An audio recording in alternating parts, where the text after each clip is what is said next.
Hey guys, Grumpy here with a quick video to Falling Zombies. This was a new gem revealed to us in 3.23. There's a lot of great discussion around this gem, but also a ton of misinformation. So I felt compelled to make this video to dismiss that misinformation as well as provide a way that you could potentially build Fallen Zombies for success. So right off the bat, we need to talk about minion limits. When this gem was revealed, there is no line of text referencing the maximum number of zombies that you can have with this skill. For comparison, here's the base version. You get a maximum of 3 here, but there's nothing referencing here. For several reasons, but to keep it simple, the basic reason that I don't think that the skill is uncapped is because it would break away from a decade's worth of philosophy and balance when it comes to minions and minion limits. The thing that unites all minions, as far as I know, for all of Path of Exile's history, is that they all have a maximum number of that minion type that you can summon. That gives the minion identity as well as balance on GGG's perspective. For this gem, I get that they're trying something new, but I think having a no limit minion gem is just too far of a departure from the last decade of minion balance and philosophy. I think that's just too far. So what does this mean for the gem itself? I think the limit is either going to be 0 or 1. The reason I think it's 0 is because it's not mentioned on the gem. It could be 0. But I think that's a little too harsh, so it's probably going to be 1. They give you 1 free falling zombie, and then it's on you to find the other sources of maximum zombie so that you can summon more. So with that said, Montragil's Grass dual wielding it is not going to work because that would set your maximum minions to, or your maximum zombies to 0. So don't POB with this. It won't work in practice.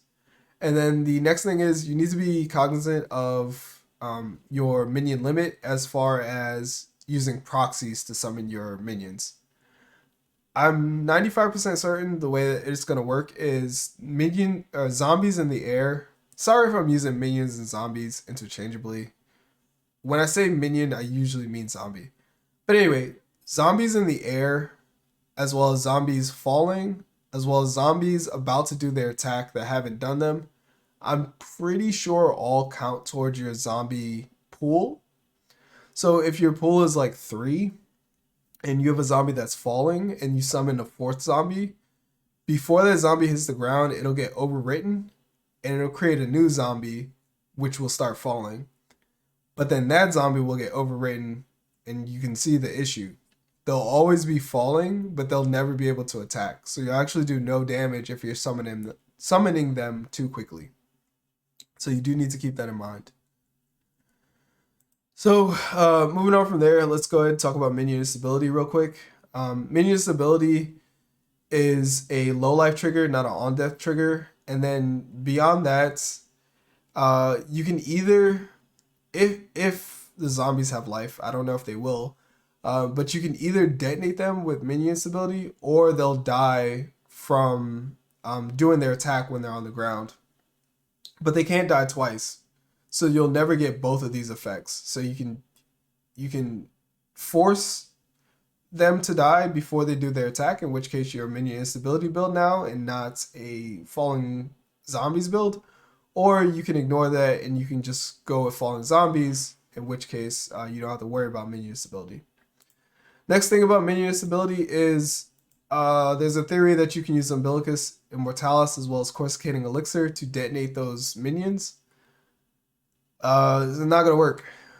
Well, I mean, it potentially could work, but the side effect is it's going to kill your specters as well.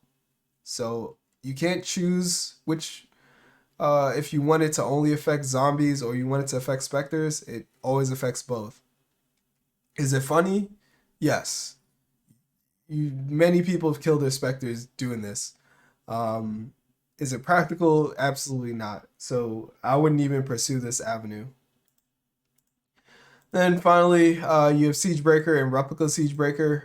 Siegebreaker giving your minions on death Caustic Ground.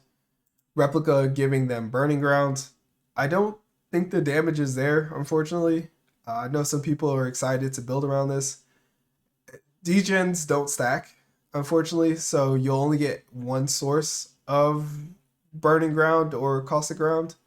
And then on top of that, there's just not enough minion life to make this worthwhile.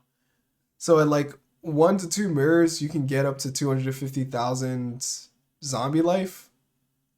20% of that is 50,000. That's not gonna get you anywhere. In T16 maps, especially with 2 mirrors worth of investment. So for that reason, again, I wouldn't even pursue that avenue. So with the negatives out of the way, let's go ahead and talk about the positives. The way I would build this is as a necromancer, 100%. The reason being is there are so many synergistic ascendancies that feed into the falling zombie playstyle.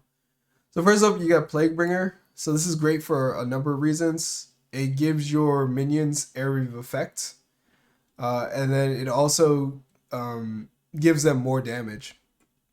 Then you have Corpse Pact, which gives you shock as well as cast speed, so you can hand cast your fallen zombies faster.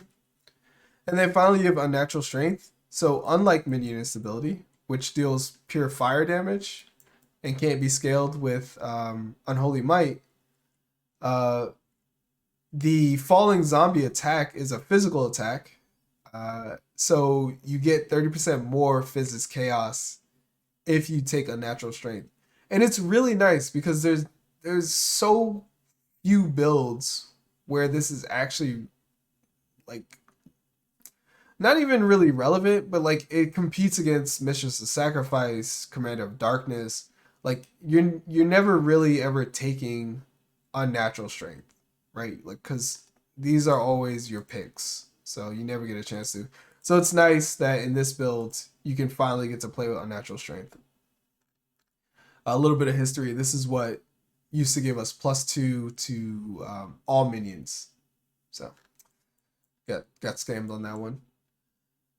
Um. Anyway, beyond that, I would scale minion area of effect. So the offensive mastery gives you 30%. You can get 2 unending hungers, which gives you 8% minion area of effect. So for a total of 16. And then again, Plaguebringer gives you 30, as well as increased area effect support. It's going to give you another 49. So that's going to be a total of 16, 30, 30 plus 49. There's a 125% increase of minion area of effect. So that's just going to make your clear a lot smoother because you're going to be able to hit the entire pack when that zombie falls. So that's the quick video. A lot of information, kind of rushed through it, but if you do have any questions, go ahead and drop them in the comments below. I would love to answer them. But again, falling zombies will have a limit. It'll either be 0 or it'll be 1. There's a lot of bait out there. Don't fall for the bait. Anyway, see you in 3.21, 3.23. Other than that, Grumpy out.